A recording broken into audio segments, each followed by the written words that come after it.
Alors, là ici, je vais vous demander un peu de silence, ça va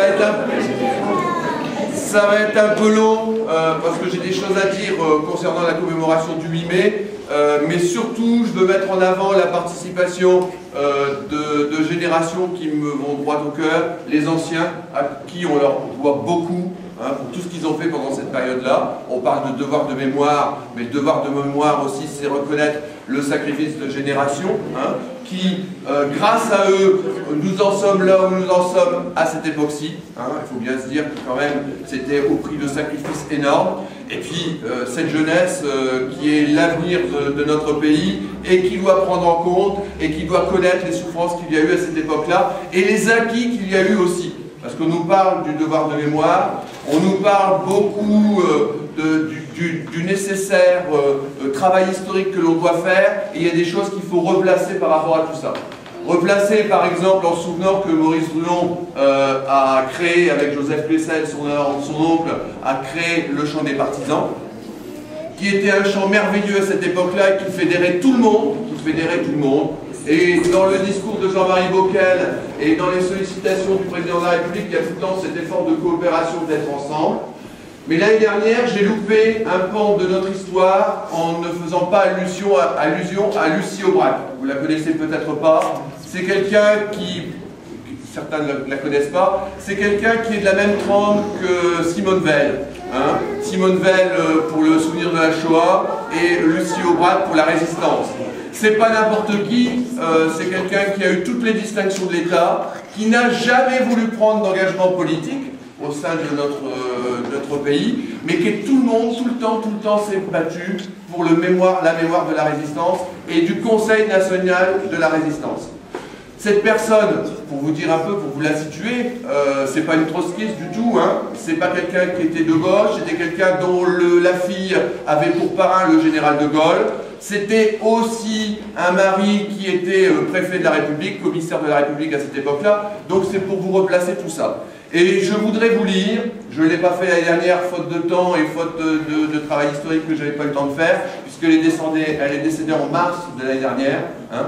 Et je voudrais vous lire le témoignage qu'elle a voulu laisser lors du 60e anniversaire du Conseil national de la résistance.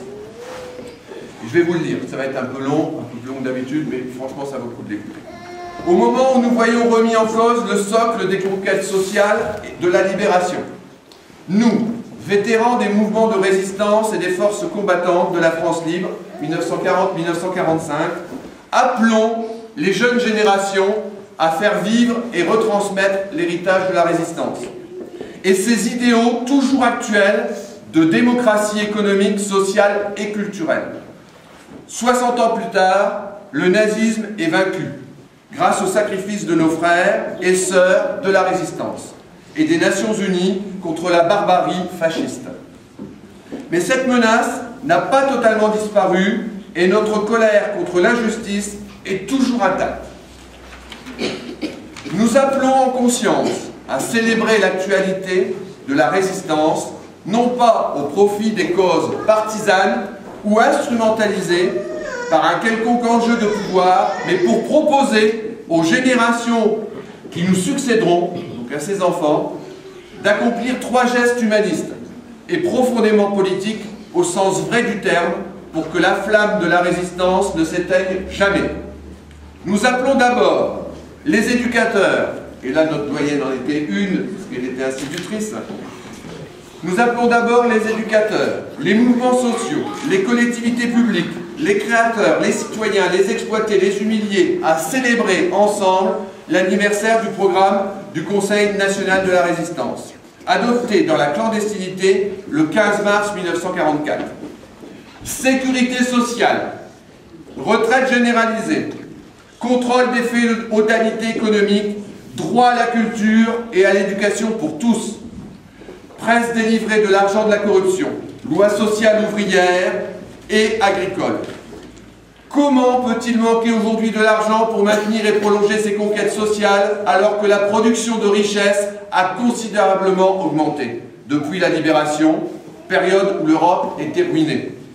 Les responsables politiques, économiques, intellectuels et l'ensemble de la société ne doivent pas démissionner. ni se laisser impressionner par l'actuelle dictature internationale des marchés financiers qui menace la paix et la démocratie. Elle écrivait ça en 2004. Elle était visionnaire. Nous appelons ensuite les mouvements, partis, associations, institutions et syndicats héritiers de la résistance à dépasser les enjeux sectoriels et à se consacrer en priorité aux causes politiques des injustices et des conflits sociaux et non plus seulement à leurs conséquences, à définir ensemble un nouveau programme de résistance. Pour notre siècle, sachant que le fascisme se nourrit toujours du racisme, de l'intolérance et de la guerre, qui eux-mêmes se nourrissent des injustices sociales.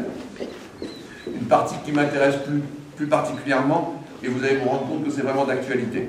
Nous appelons enfin les enfants, les jeunes, les parents, les anciens et les grands-parents, les éducateurs, les autorités publiques à une véritable insurrection pacifique contre les moyens de communication de masse, qui ne proposent comme horizon pour notre jeunesse que la consommation marchande, le mépris des plus faibles et de la culture, l'amnésie généralisée et la compétition en outrance de tous contre tous.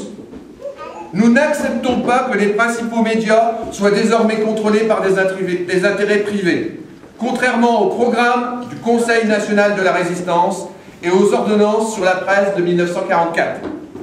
Plus que jamais, à ceux et celles qui feront le siècle qui commence, nous voulons dire avec notre affection, créer, c'est résister, résister, c'est créer.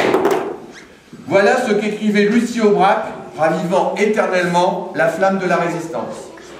Je pense qu'on peut méditer ce texte, je peux le mettre à votre disposition, c'est quelque chose d'important et il faut, quand on parle de devoir de mémoire, prendre l'intégralité de ce qui s'est passé au lendemain de la guerre. Il ne faut pas en prendre qu'une seule partie, il faut prendre dans son intégralité toute l'espérance qu'il y a eu à cette époque-là. Et cette espérance, on la doit aux résistants, aux anciens combattants, etc., qui n'ont jamais accepté la fatalité. Le général de Gaulle, quand il est parti en Angleterre et quand il a fait son appel, la fatalité n'en voulait pas. Et il faut continuer comme ça. On a l'impression qu'on va baisser les bras, la crise économique, elle s'avère terrible, hein, avec des conséquences qui risquent humaines, qui risquent d'être dramatiques pour certains, surtout la perte de l'emploi, le chômage, etc. Mais ne baissons jamais les bras. Écoutons ces discours-là, qui ne sont pas des discours partisans, qui ne sont pas des discours féodés à un parti politique, pas du tout, qui sont en complète indépendance, mais ils veulent maintenir tout ce qui a été acquis grâce à nos anciens, grâce aux sacrifices de nos anciens, et il faut le faire connaître aux jeunes pour le maintenir le plus longtemps possible. Et j'espère que ce sera maintenu ici dans notre beau pays qu'est la France. Et je vous remercie de votre attention et je félicite encore les enfants d'être aussi nombreux, vraiment ça me touche. Les anciens bien sûr, mais les enfants être aussi nombreux, ça me touche. Merci beaucoup Brigitte de nous permettre d'avoir les enfants ici lors de notre cérémonie. Et c'est les enfants que j'applaudis en premier, ainsi que nos anciens.